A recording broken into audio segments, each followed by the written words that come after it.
ఓరుగల్లు కాంగ్రెస్ వర్గపోరు తారాస్థాయికి చేరినట్టు తెలుస్తోంది. మాజీ ఎమ్మెల్సీ కొండా మురళీ లేఖ నేపథ్యంలో కాంగ్రెస్ ఎమ్మెల్యేలు అత్యవసరంగా భేటీ అయ్యారు. హనుమకొండ జిల్లా కాంగ్రెస్ అధ్యక్షుడు ఎమ్మెల్యే నాయని రాజేందర్ రెడ్డి క్యాంప్ కార్యాలయంలో సమావేశం జరుగుతోంది. ఈ భేటీకి కడియం శ్రీహరి, రేవూరి, కేఆర్ నాగరాజు హాజరయ్యారు. ఓరుగల్లు కాంగ్రెస్ వర్గపోరు తారాస్థాయికి చేరినట్టు తెలుస్తోంది. ప్రస్తుతం మాజీ ఎమ్మెల్సీ కొండా మురళీ లేఖ నేపథ్యంలో కాంగ్రెస్ ఎమ్మెల్యేలు అత్యవసరంగా భేటీ అయ్యారు. హనుమకొండ జిల్లా కాంగ్రెస్ అధ్యక్షుడు ఎమ్మెల్యే నాయని రాజేందర్ రెడ్డి క్యాంప్ కార్యాలయంలో ఈ సమావేశం జరుగుతోంది. ఈ భేటీకి కడియం శ్రీహరి, రేవూరి, కేఆర్ నాగరాజు పలువురు హాజరయ్యారు. వరంగల్ కాంగ్రెస్ నేతల పంచాయతీని కాంగ్రెస్ పెద్దలు సీరియస్గానే తీసుకున్నట్టు తెలుస్తోంది. మాజీ ఎమ్మెల్సీ కొండా మురళి, కాంగ్రెస్ ఎమ్మెల్యేల మధ్య గొడవ తారాస్థాయికి చేరుకున్న నేపథ్యంలో ఓరుగల్లులో రాజకీయ వేడి రగులుతోంది.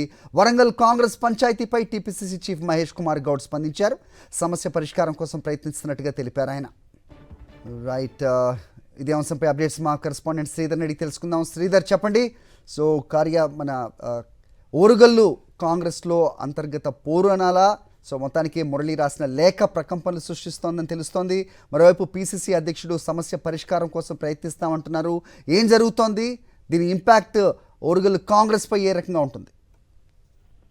మరి ఉమ్మడి వరంగల్ జిల్లాలో మాత్రం కాంగ్రెస్ రాజకీయాలు రోజుకొక రసవత్తరం అవుతున్నాయి. మొత్తానికి ఆ పొలిటికల్ గా ఒక హీట్ పుట్టిస్తానని చెప్పచ్చు. ఎందుకంటే ఉమ్మడి వరంగల్ రాజకీయాల్లో కొండా వర్సెస్ ఇతర నాయకుల్లాగా మారుతుంది. మొత్తానికి మిగతా ఎమ్మెల్యేలంతా ఒకవైపు, కొండా ఫ్యామిలీ ఒకవైపు కనిపిస్తున్నారు. గత కొద్ది రోజులుగా కొండా దంపతులు చేస్తున్న హాట్ కామెంట్స్ పై మిగతా ఎమ్మెల్యేలు కూడా రెస్పాండ్ అవుతున్నారు. ముఖ్యంగా ఏదైతే కొండా మురళి మొన్న గత కొద్ది రోజుల క్రితం మాట్లాడిన మాటలు ఇతర ఎమ్మెల్యేలపై కానీ ఇతర నాయకులపై మాట్లాడిన తీర్థాలపై ఒక సీరియస్నెస్ తోటి తీసుకొచ్చి అందరూ ఒక మీటింగ్ పెట్టుకుని పీసీసీకి ఫిర్యాదు చేశారు. ఈ నేపథ్యంలో క్రమశిక్షణ సంఘాన్ని ముందు కాదైన కొండా మురళి ఏమాత్రం తగ్గకుండా తాను ఎక్కడ తగ్గేది లేదు, తాను భయానికి భయపడేది లేదు, తన బాడీలో ఒక 4 బుల్లెట్స్ ఉన్నాయి, ఎంతకైనా చేస్తానంటూ అతను మాట్లాడిన తీరుపై కూడా ఇక్కడ కాంగ్రెస్ నాయకులు చాలా సీరియస్ వ్యక్తం అవుతుంది. మొత్తానికి కొద్దిసేపటి క్రితమే హన్మకొండ డీసీ అధ్యక్షుడు పశ్చిమ ఎమ్మెల్యే నాయని రాజేందర్ రెడ్డి ఇంట్లో దాదాపు 5 ఎమ్మెల్యేలతో పాటు ఒక ఎమ్మెల్సీ, మేయర్, అదేవిధంగా డీసీపీ అధ్యక్షులు కూడా సమావేశమయ్యారు. ఈసారి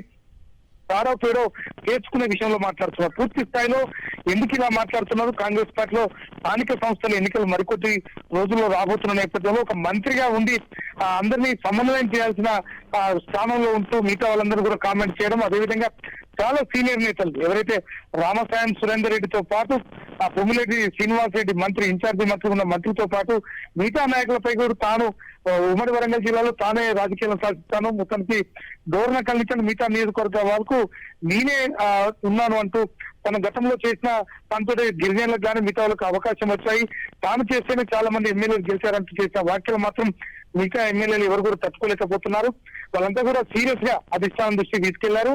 అధిష్టానం కనుక రెస్పాండ్ కాకపోతే కొండ మురళియా గ్రూప్ వాళ్ళు లేకపోతే మేమా అంటూ తాను పెట్టి తెలుసుకుంటారు. ఎందుకంటే మనం కొద్దిసేపు క్రితం అబ్జర్వర్ కొంతమంది ఎమ్మెల్యేలతో మాట్లాడడం, ఇది గత కొద్ది రోజులుగా దాదాపు మంత్రివర్గంలో స్థానం సంపాదించే మొదలు పెడితే తాను వన్ సైడ్ గా మాట్లాడుతుంది. తన నియోజకవర్గంలో మిగతా నియోజకవర్గంలో కూడా చాలా ఇబ్బంది పెట్టే ప్రయత్నం చేస్తున్నప్పుడు కూడా మేము రెస్పాండ్ కాకుంటున్నాం.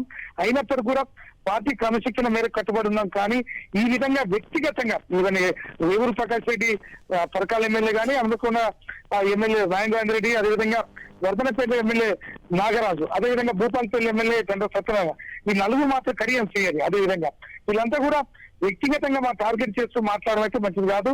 తానంటే ఎందుకు చూసుకున్నాం. నిన్న కూడా ఏదైతే నాయకులు మాట్లాడుతూ కొండమూరులు అంటే భయం అంటూ ఒక మాట కూడా మాట్లాడడం జరిగింది. అయితే ఎవరు కూడా అందరూ చాలా సీరియస్ గా తీసుకున్నారు. కొండ వర్గీయులను తక్కువ చేయడమా లేకపోతే